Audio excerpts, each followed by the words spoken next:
All right, hi everyone, I'm Miranda. Today I'm going to be presenting work done with my co-authors Pardis, Franzi, and Yoshi, and this is work presented at Oakland next year. So we know that gender stereotypes exist everywhere, and even though gender is not a binary, there are many gender stereotypes. For example, represented in pink and blue on this slide, there are gender stereotypes about how people, how their personal characteristics are, and these are derived from gender roles about men and women. And these gender roles also dictate what kinds of careers people go into and how they will act in the future. And so how do these gender stereotypes translate into security and privacy?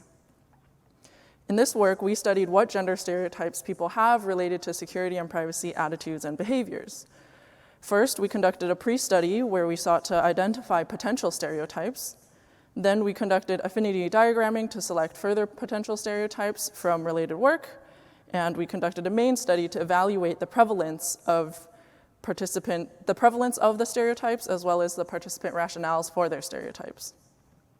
So what stereotypes do we find? Well, we found in this graph that shows the stereotypes that might relate to women and men, that women were more likely to, the stereotype was that women were more likely to share sensitive information on social media, be emotional, fall for shopping scams, ask for help if they have questions, and be gullible. And note that all 4 out of these 5 gender stereotypes are negative, except for asking for help if they have questions. What about stereotypes of men?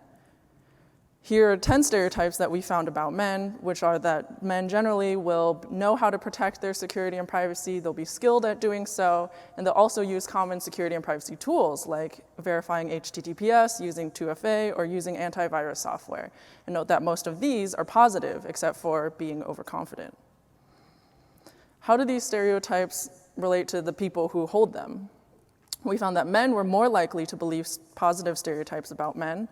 And we also found that participants who scored higher on the ASI, which is a standardized measure of sexism, were more likely to believe negative stereotypes about women and more likely to believe positive stereotypes about men. Finally, what reasons did people believe these stereotypes? One reason were other stereotypes. For example, women have a tendency to be compassionate and listen to others, and that often gives scammers the opportunity to fool them. Another reason were societal expectations at large. For example, the social coding of security and technology hobbies is masculine.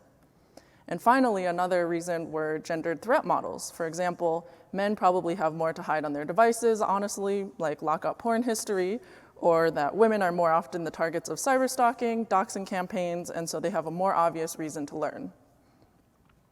What are the contributions of this work? First, it facilitates studying the impact of specific gender stereotypes. We know that there are gender stereotypes in other fields, and now we know that there are gender stereotypes here. It also highlights biases that might influence security and privacy user studies, particularly ones conducted with crowd workers, which our sample was.